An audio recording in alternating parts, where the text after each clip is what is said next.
Welcome back. How you doing? I'm doing good, man. It's good to see you. I'm glad to be back. No, it's been too long. We took a break there, but now we're back. We got a lot of NFL and college stuff coming up. This show, of course, the 2023 NFL Draft Show. Won't be doing a whole lot of diving into all of the rounds, but we will definitely talk about the first round, first pick, and the first pick for each position. Super excited about it. All right, well, we're just going to dive right in. Head first. First round, obviously, the first pick. Quarterback's going to be it. I don't think we're going to have to debate on that any which way. But the question is, which quarterback? So the chalk is now CJ Stroud. Most books, he's around -1, -330. I know on DraftKings, he's -330, -300 on a few others. But he's definitely the chalk. And then the next one up, Bryce Young, +250. He's projected to go second overall to the Texans. And then, of course, you got the two wild cards in Anthony Richardson and Will Levis. Now, for the sake of the show, we don't take chalk. I'm not going to play anything with CJ Stroud. Sure, he might be the favorite, whatever, but we're going to try and exploit some of this and see if we can get lucky a little bit. My take on this is that I want to find somebody who is most likely to not be CJ Stroud in this instance. So, obviously, Bryce Young has the next best odds, but is he really the next most likely, or is he really the best second option to CJ Stroud? Like, if there's going to be an upset first overall pick, is it really going to be Bryce Young, or is somebody going to take a chance on somebody like Anthony Richardson, who actually is turning out to be a pretty polarizing prospect? And so that's what I want to start into first. And now my take on this is that I do think it's Anthony Richardson, and I don't think that it necessarily is honed down to the Panthers. I know they traded an overhaul to this, but I still think they can trade out of this position if they want to. And so you have a team like the Colts who are putting on more and more steam onto wanting Anthony Richardson. Now, they probably can just take the chance at third overall that he's going to be there regardless. But, you know, we've seen Jim Irsay do some stupid shit. We talked about the Anthony Richardson one a little bit. I personally think, like, if I was choosing first, I would pick Bryce Young. I think he's the most intelligent and can make the most plays. But I've heard Frank Wright, who's the head coach of the Panthers now, like, not been high on Bryce, and I think it's because of that size. So I think, honestly, that it'll be Stroud.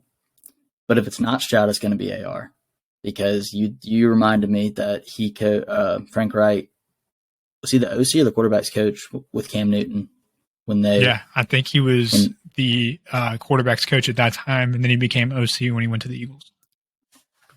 Okay, and Frank Wright was a quarterback himself, so if he thinks that he can hone in Anthony Richardson actually throwing the ball, which I think is terrible, but maybe he'll show us something. Then he could do that. But I think it's one of those two. It's definitely not Will Levis.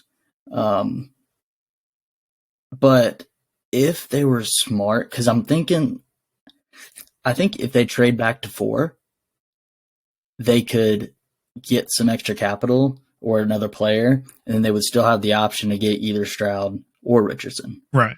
I see what you're saying. So I'm thinking that if they kind of want a little bit extra and they're good with both, that they should trade back to the Colts and let the Colts do whatever. Yeah. They can scare them by going, "Oh, we're going to pick who you want." You know what I'm saying? I totally agree. So I totally agree. I think that nobody can rule out something crazy like the Panthers trading back out, because they did. The Bears got an overhaul from the Panthers. Now, in reality, the Panthers could essentially do the same exact thing and potentially come out with even more and do what the Bears did. Yep. With all the steam heading into the draft, all of the momentum, all of the hype. They could do that same thing. And so it's just a matter of, do they know who they want to pick? Like, CJ Stroud is the safest bet. He has the highest floor, but does he have the highest ceiling? I don't think so. And I mean, I think he's going to have a great career. I do too. I really do. It's just this thing of like, where's the league headed right now? We see all of these dynamic quarterbacks who are, really almost better with their legs than they are their arm. But, I don't think, the arm talent will ever take a backseat to, running talent. We see Mahomes and Allen and those guys like Burrow. Like, obviously having an elite arm is what you want, but having the ability to run and be as physical as Anthony Richardson, that's a whole nother weapon. And so I love what you said about Frank Reich being with Cam Newton. We talk about something. Let's talk about the Panthers. The last time they were in the Super Bowl was with a quarterback, which was Cam Newton. So I could see some nostalgia building up and some sort of like fondness for Richardson that only the Panthers would really have, as their last successful quarterback was Cam Newton, built exactly like AR. And we all know Frank Reich does not like small quarterbacks. He's made that statement. And it's interesting because Frank Reich has been stuck with guys like Carson Wentz, Phillip Rivers, Matt Ryan the past few years. And it could be one of these things where he's like, okay, I know I can't succeed with just somebody standing back there in the pocket. Now, I'm not discrediting CJ Stroud. He is a way better athlete than people give him credit for. He can throw on the run. He's amazing at it. And there's a reason that he's the favorite. But we're not trying to guess the number one overall pick. We're trying to exploit the best opportunity and the best odds of who other than CJ Stroud it could be. And I think that points to AR. So I think it's a fun risk to take. And I don't think Bryce Young would be it. And I don't think Will Levis. I think Will Levis hurt himself the past couple of weeks only because not physically, but in terms of his draft stock, because he didn't do what AR did in the combine. He is basically the same quarterback as Anthony Richardson, but Anthony Richardson pretty much just said, "I am the better athlete." And so when you do that at the combine, you pretty much take precedent over Will Levis in terms of draft stock and prospect ratings. So I think that's really where AR is way, way over Levis in terms of rankings. And I think it's a safe bet to say AR will definitely go ahead of Will Levis for sure. Oh yeah. I've got something else interesting for you. So the Panthers roster is terrible, right? They traded for Miles Sanders. They don't have a good offensive line. They have a terrible defense, and they traded with their best receiver, right? So they know that they're not going to have a good year, okay? But I believe he was in free agency. They picked up Andy Dalton, who can fill that role in the meantime if Richardson isn't ready. Right. So that's another way you can look at it, where if they want to take that chance for this year, they can just try out Dalton for the first 7 games, then put in AR, and then they'll have another high draft pick next year. Yeah. More than likely, because their team isn't looking good. It's a fun game that they're playing because they still have Matt Corral. Everybody forgets about him. He had the Lisfranc injury. Dude. What about him? Corral's he's pretty good. I know. And if they wouldn't have signed Andy Dalton, I mean, that might be who they tried out there to start, if Richardson isn't ready. But I think I like what you're saying now. I mean, obviously, I'm biased against Florida, but I can definitely see a scenario where they picked up Andy Dalton for this reason, and that they'll put AR out there when he's ready. Yeah. But it won't be Bryce Young. And the fact that the Colts are kind of on the same wavelength as the Panthers, where they both want AR, I think they should, because Bryce Young's definitely going second, or Stroud.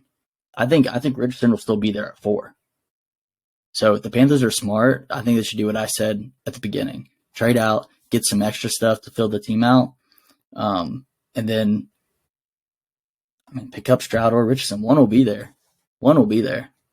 Yeah, I agree. And it's easy to say this as we're sitting here with really no risk involved whatsoever, but I can only imagine what it's like being the owner or the GM or Frank Reich for the Panthers. And so there's this risk involved.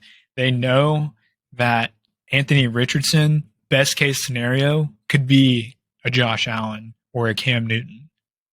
They know that worst case scenario is a lot worse than CJ Stroud's worst case scenario. And so you have this wide range of outcomes that it's like, do you take that risk? Because CJ Stroud does not have that wide of a range of outcomes. He certainly has a high floor.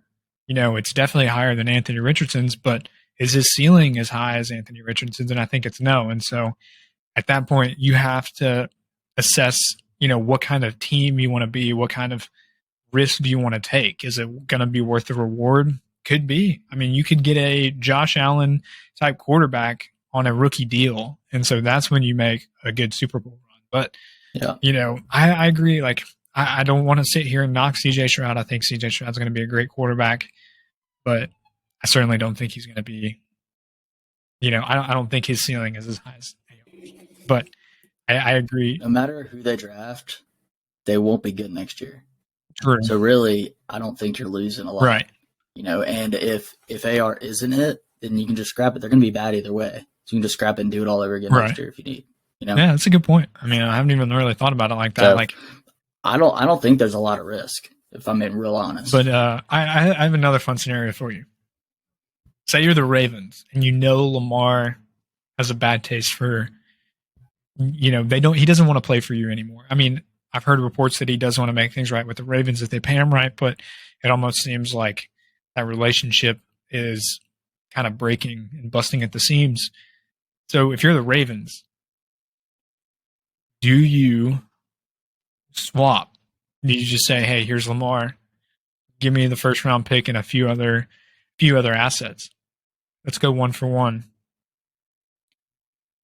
Well, they signed him to a franchise tag like tender, so I don't think they can trade him right now. I think you can trade. I think they can trade rights. It's a non-exclusive franchise tag, and I think within those bounds, since it's non-exclusive, then because Lamar is still able to shop the free agency. Right, but no one's going to pay him what he wants. Potentially. But no one's going to pay him what he might wants. not play. So, like, for the Ravens, like, if the Ravens don't give him what he wants, he might just not play.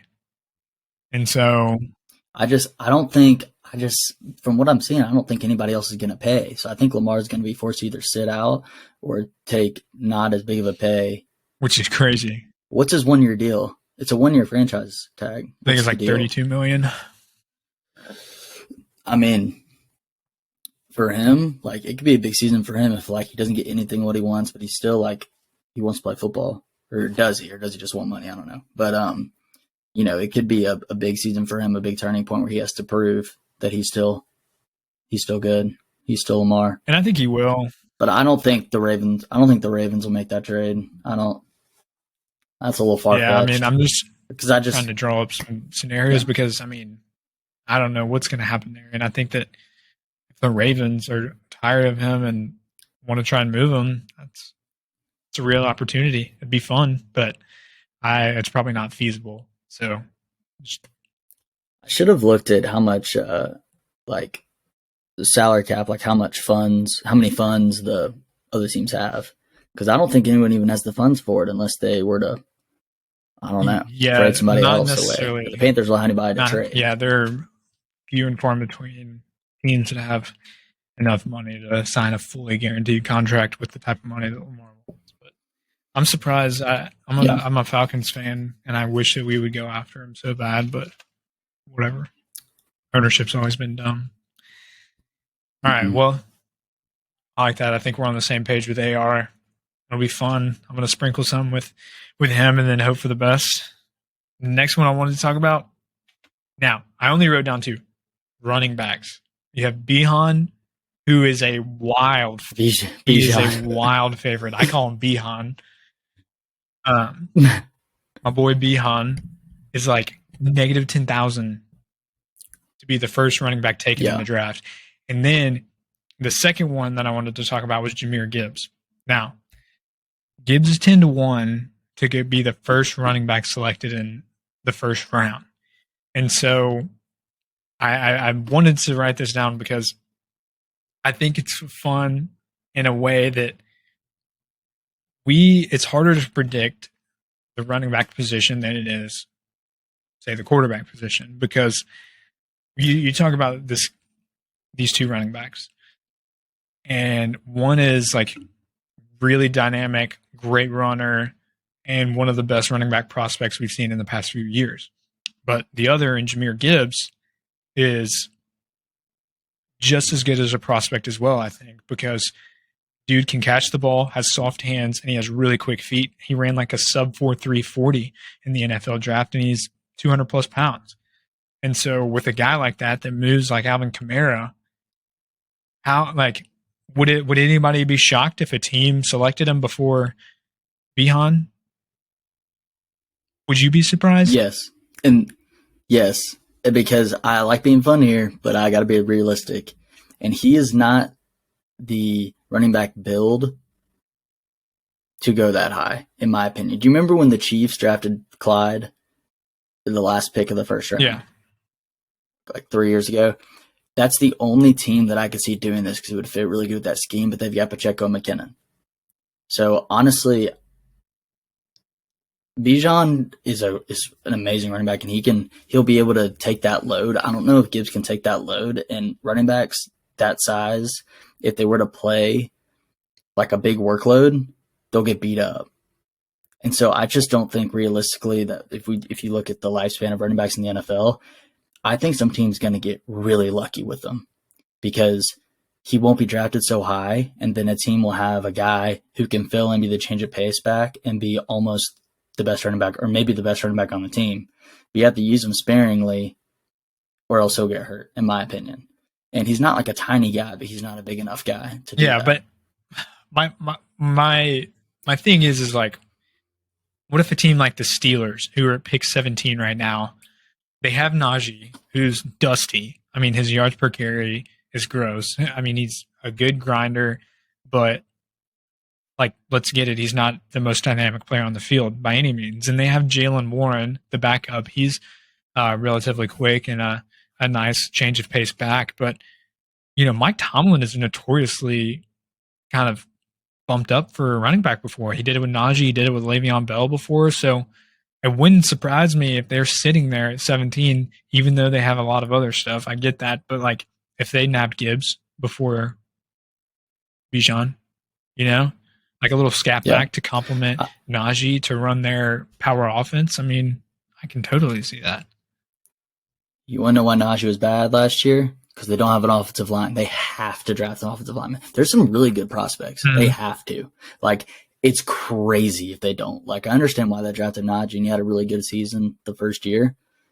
But he had like 310 carries, and he got beat to crap. And it's like, I think Jaylen Warren fills that role perfectly fine. They have to draft the offensive lineman. I say that as a Steelers fan, they have to, but if I can see that and everyone else can, I don't know how they would waste a first-round pick. I know Jahmyr Gibbs is great, but I don't know how they could waste that. And I'm sorry, I'm trying to be fun, but like I don't see that. I get it, but it's interesting to look at that and like, okay, you know, say you're super casual about it. $10 could win you 100 if Jahmyr Gibbs goes ahead of Bijan. Like, I mean, that's pretty good odds in my opinion. And like for how unpredictable the running back position can be in the NFL draft, like I understand that. And again, same situation with CJ Stroud. I'm not knocking them. I know that they're the best overall prospects, but like I'm trying to think like a human being with the way that these GMs and coaches like to take risk and assess talent and the way that the game's moving forward. And I think that Jahmyr Gibbs could be one of those players that surprisingly takes a bump over the guy ahead of him. And so what about the Seahawks who have 2 picks in the top 20 rounds? They can do some asinine stuff. They should like totally outlandish, you know, for them to do something like draft Jahmyr Gibbs over Bijan. So I just wanted to trot that out there. But I do agree. Bijan he's a stud. He's like Saquon Barkley's little brother. Yeah, I know he is. I just don't see how in anyone's right mind they would pick a smaller change of pace back over a 3-down back of Bijan Robinson. Bijan. Who's just like an absolute. They're both great running backs. I just don't see how anybody would take that over. But 10 for 100. I mean that's really good odds if you want to throw it down on there. But like I think Richardson is plus 750, isn't he, to go first? Yeah, like that's way better of a bet than I would than that. If you're comparing the two, that's me. But if you want to have a little fun, Oh, for put it sure. out there. I don't like betting the chalk. It's not fun. I just Plus, it's running. I mean, what Bijan is minus Bijan. 10,000. I mean, dude, it's like $10 or $100 for $10, something crazy. But whatever. Mm-hmm. All right, man. On to the next one. Nothing really too deep about the running back positions because running backs don't matter. They don't matter. No, let's talk about. That's exactly. Thank you. You heard it here first. Actually, not. First wide receiver. This will be a fun one because I feel like this, amongst tight ends, are the two most unpredictable ones. And so, Jackson Smith-Njigba, I can't ever get that name right. He's minus 225 to be the favorite. Njigba. Zay Flowers, plus 400. Quentin Johnston, plus 500 to be first wide receiver off the board. And Jordan Addison, plus 1,000 to be first overall. And then Jalen Hyatt somewhere around close to 2,000-ish. And I wanted to talk about this because Jackson Smith-Njigba, he is a heavy favorite, but the reason I'm throwing him into the category of unpredictability is because Jackson Smith-Njigba is purely a slot wide receiver. And now I get that the slot is more coveted in today's game, the quick feet, the quick route running, all of that. I understand that is growing more integral to the day's game. But as a pure slot guy, I don't think teams will reach for him first. And I think he ran like 4.55 40. Not that 40s really matter. It's just a matter of how quick you are and explosive you are. But I don't know. I'm not bought into JSN being first overall. If you had to pick out of those four, who would you take? Out of those four, I'm taking Quentin Johnson. I like that. I mean, dude's a big guy, and big frame. He's quick. He's got great hands. And the I don't thing know with him too is that every game that TCU played, there was hard. Like TCU had a really good running game, and they had a good threat in Max Duggan on his legs. But outside of that, teams knew who Max was going to throw the ball to, and even though they knew that, Quentin Johnson still dominated. So I like that pick. I mean, 5-1 odds to go be the first wide receiver overall, and some in a position group that's a little more cloudy than others. I like that. And another one. The only thing is people are stupid. True. People are stupid when they draft. Like that's who I like. You got to think of a longevity thing.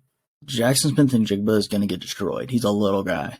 He's what is he 5'9", 5'10", and something like that. 100. But Devontae Smith was. But I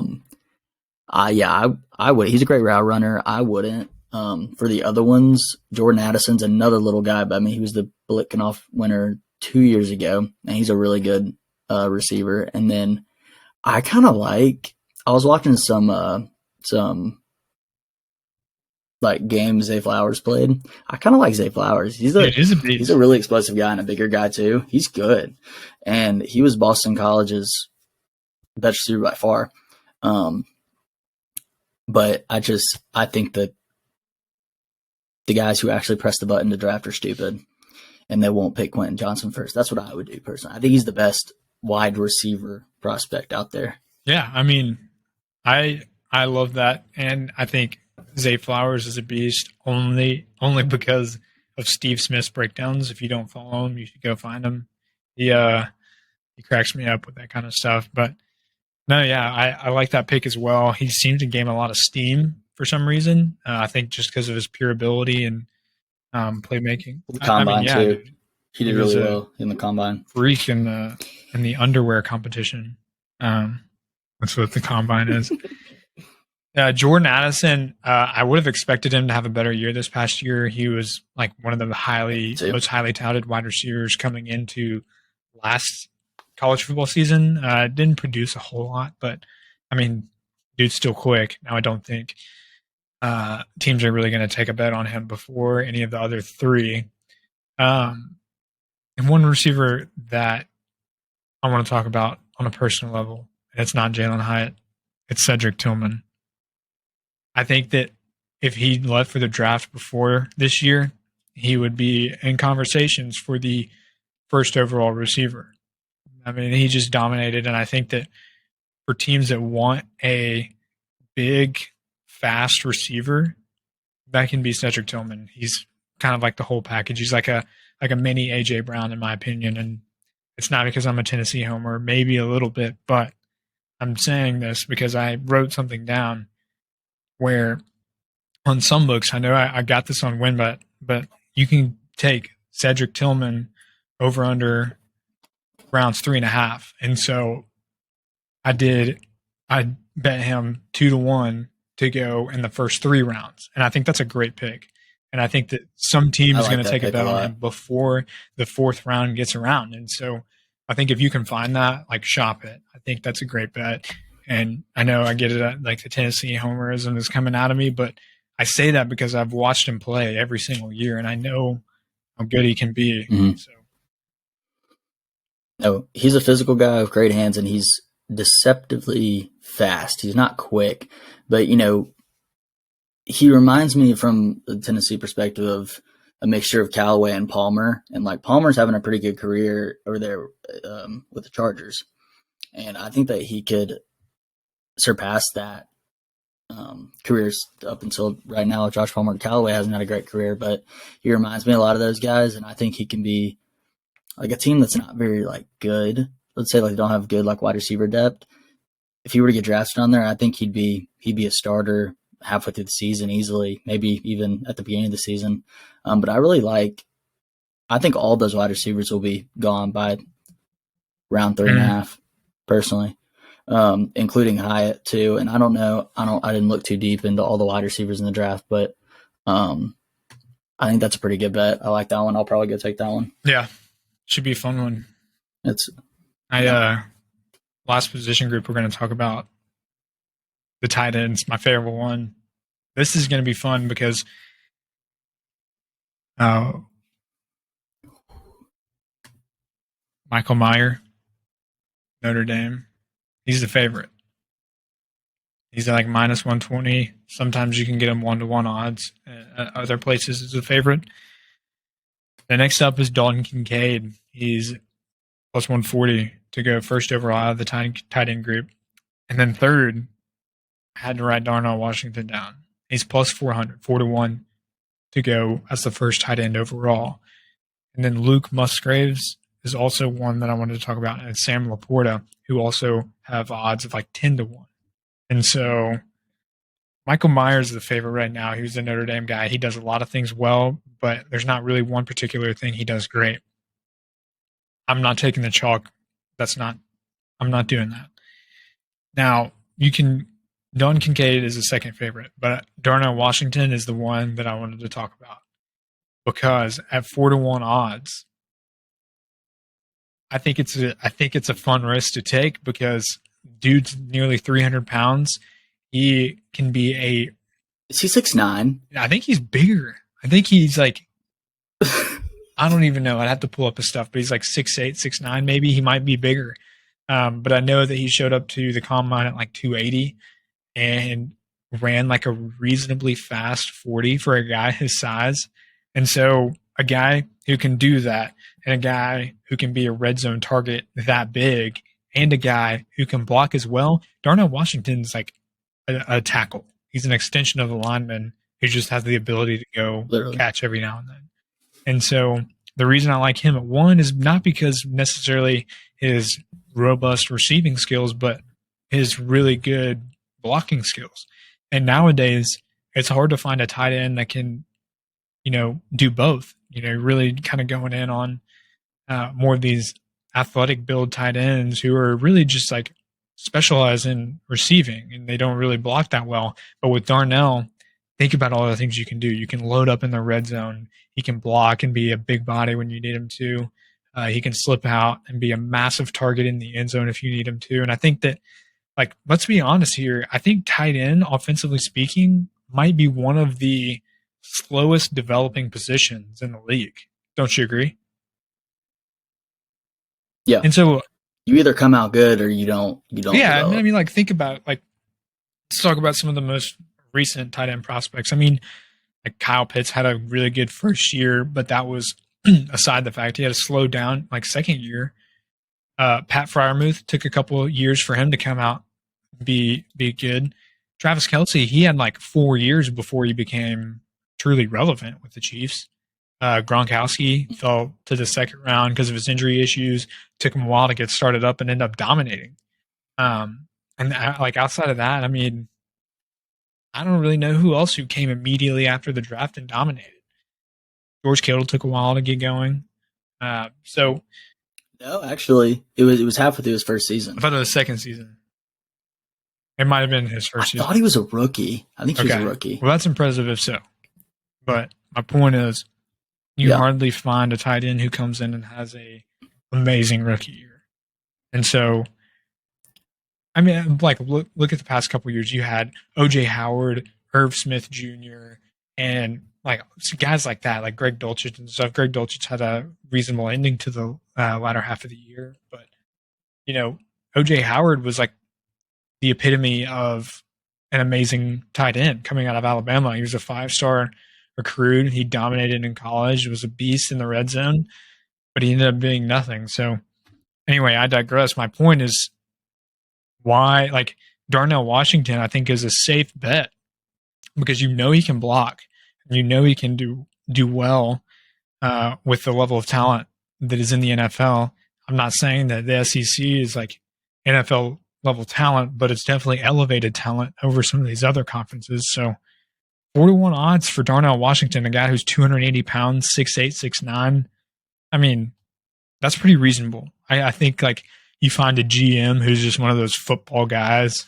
He's like licking his chops over this dude, I bet. So I think Darnell Washington is like the bet that I want to exploit as first tight end to go overall.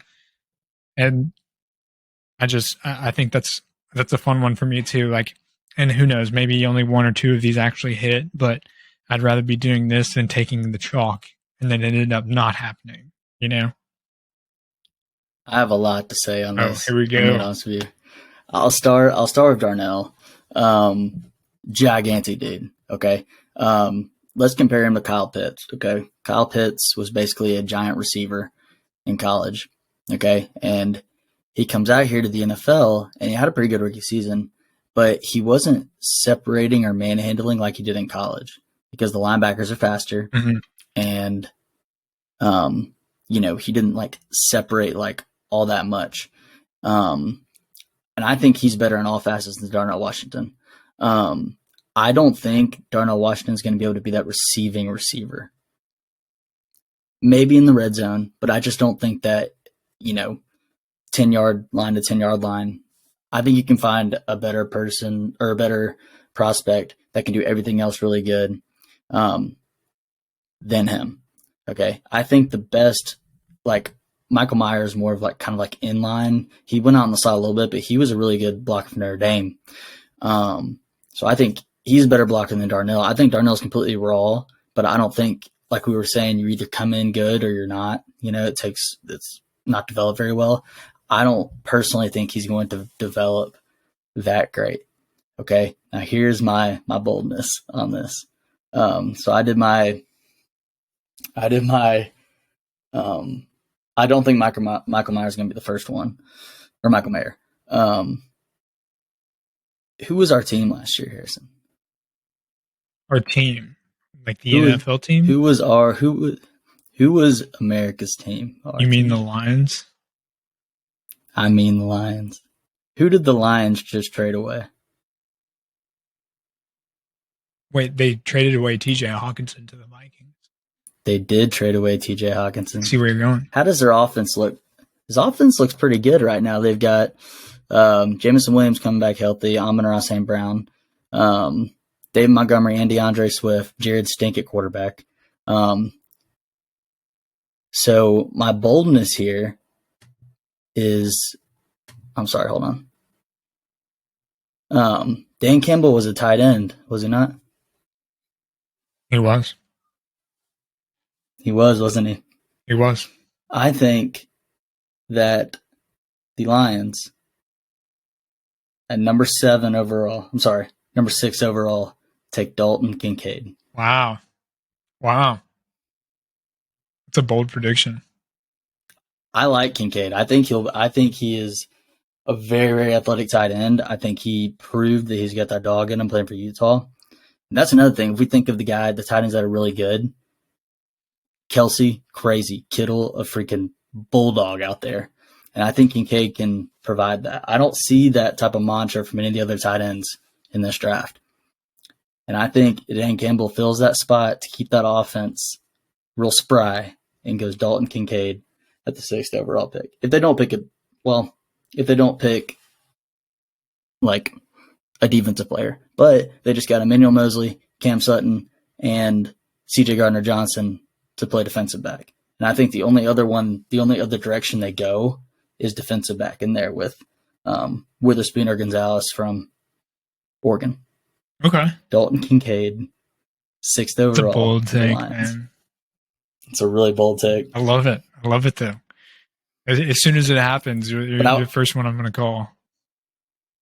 Yeah, I hope so. But either way, I think Kincaid will go first. Okay. I don't think it's going to be Meyer. Okay. Yeah, I like that. I think I agree. And I mean, it almost feels like Meyer's like too safe of a prospect to go first overall. Yeah. So, I like that. If you have DraftKings pulled up, see if you can do Kincaid to the Lions. Can you do that already? No, those aren't out yet. It's probably like plus 10,000. Yeah, you'll have to wait. Probably like plus 10,000. But I mean, that's an interesting theory. If you were to do position group, I think it's like plus 1,500 or something like that for them to get a tight end. Okay. Nah, they have nobody at tight end. That's a good point. They have nobody at tight end. Their tight ends are Brock Wright, Zane Zolstra, and James Mitchell. Zane Zolstra. So I think they add that element. Okay. And I'm hard pressed on that. I respect that. That changes my perspective. But I still like the Darnell risk take. But man, you drive a hard bargain. It's a hard sell. Yeah, that's a good one. I might have to sprinkle. Okay. All right. I want to divert this into the last conversation of the show, and going to split it into 2 parts. One, I saw this fun prop. Total quarterbacks overall in the first round, over under 4.5. Over is 2.5 to 1 odds, so plus 250 on the books for most. You could get some a little higher potentially, but the highest one I saw so far is 2.5 to 1. And I sat and I thought all day the other day about this one because 3 are going. That CJ Stroud, Anthony Richardson, and Bryce Young are going. And then potentially Will Levis is going to go. I mean, he feels like at least a safe late round bet. And so it's really just a matter of, I think he's pretty safe. Does like Hendon Hooker go? Dorian, does he go? Does Max Duggan go? Like, there's so many random options that can potentially make it in this QB frenzy. Because here's my question to you: do you think that all of this quarterback rich, this quarterback saturated draft is going to make some of these other GMs be like, I want to get in on this fun, I'm going to draft a quarterback? Or do you think it kind of drives them away and being like, I got to wait another year because they're taking all the good ones? What do you think happens in this situation? I'll tell you this. I think that the quarterback position, the prospects drop off tremendously after Bryce Young and CJ Stroud. Okay, I'll put that out there. But definitely, AR is definitely going in the first round. Probably in the top 5. Now, Levis, who I think sucks large wiener, there's been pretty good, Brady's gone, and the Bucs have. That's kind of where he's projected to go now, I think, is to the Bucs, because they have Kyle Trask and they have Baker Mayfield. But it's crazy because Kyle Trask and Will Levis are the same quarterback, except they're both white. Yep, you're right. That's it. They really are, though. They really are. They're very similar, but Trask is way better than Levis. But the interesting one, it's 4.5 is the prop. 4.5 quarterbacks.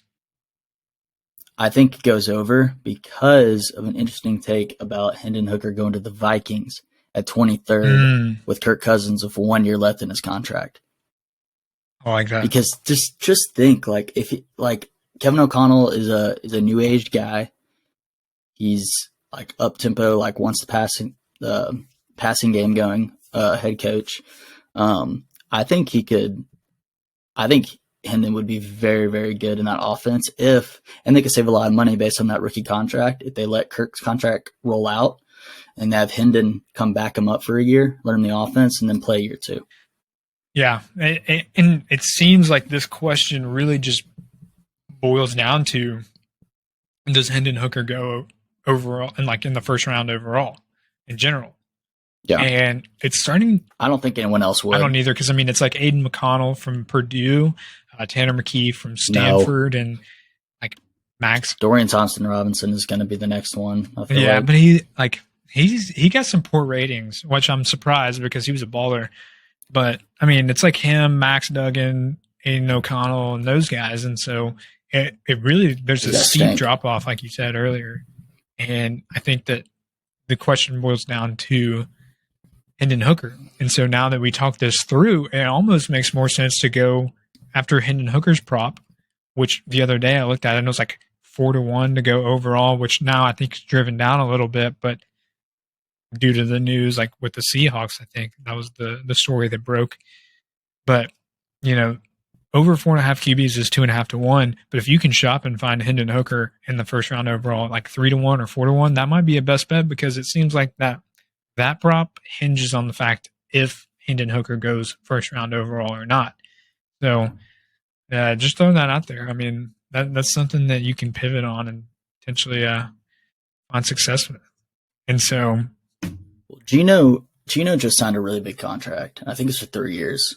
True. I was going to try to check on that. But I mean, so I don't think Seattle is drafting a quarterback.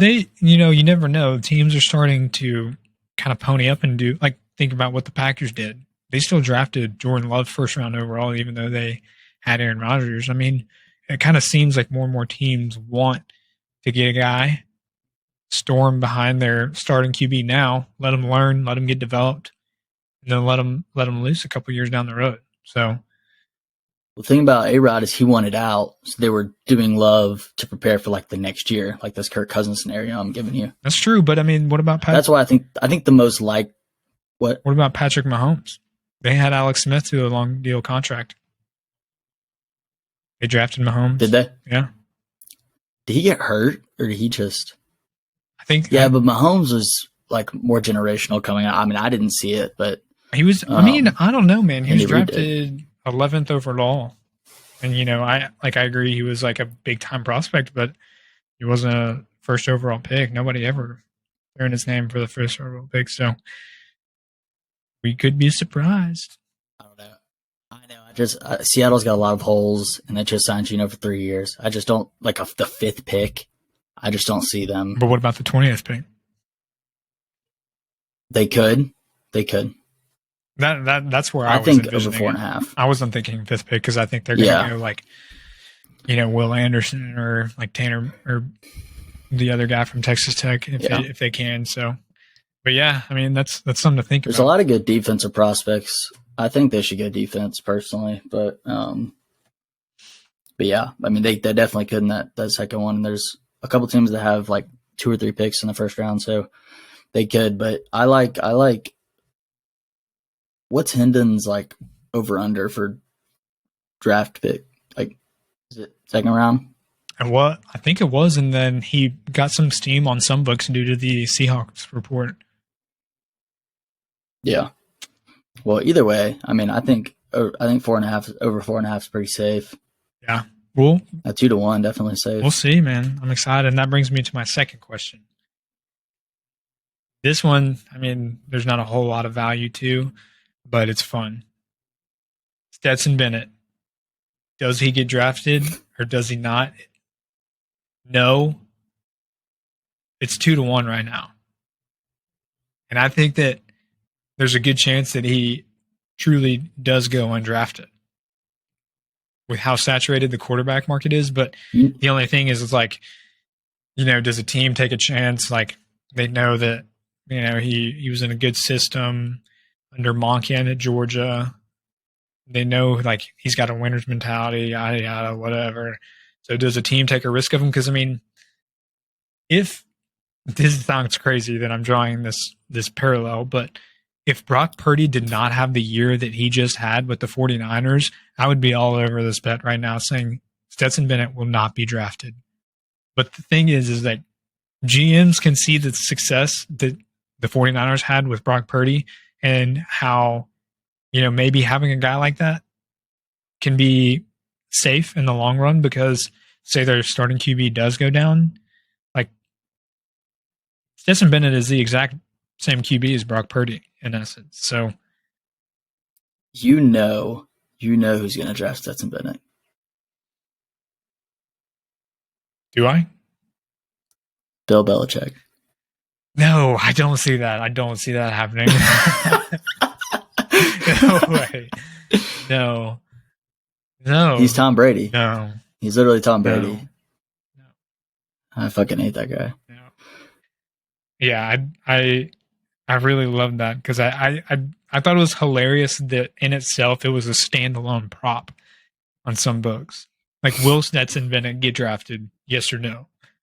It was just a standalone prop. So I thought it was funny. I had to throw it in here because as I did my research on this, I was like, there's no way he gets drafted. There's too many QBs. But then again, I was like, I saw a draft comp to Brock Purdy. And I'm like, shit. Do all these GMs think they're going to get the next Brock Purdy if they draft Stetson Bennett? And I think that's what's going to happen. Like you said, the people that push the actual button and write the ticket, pretty stupid. Yeah, they're crazy. So I had to throw that one in there. I think he'll get drafted late. We'll see. Unfortunately. We'll see.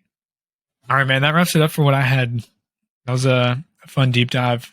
We have a lot to talk about later on this year. We have the NFL free agency cleanup. We'll kind of navigate where teams are standing right now and a few prop bets for MVP awards and other awards. That'll be a fun show because then we'll really get into the nuts and bolts of our bold predictions. So, and then we'll also have a college football show. I'm excited about that one. It sucks that we have to wait one more year until the 12-team playoff, but hey, we can get in the nitty gritty with the conference championships, and there's some realignment that's been done, so there's going to be a ton to talk about. But with that, any last remarks? Good. All right, brother. Glad to be back. Balls. Glad to be back. Let's keep it going. Let's have some fun. Appreciate you joining me. Talk to you guys later.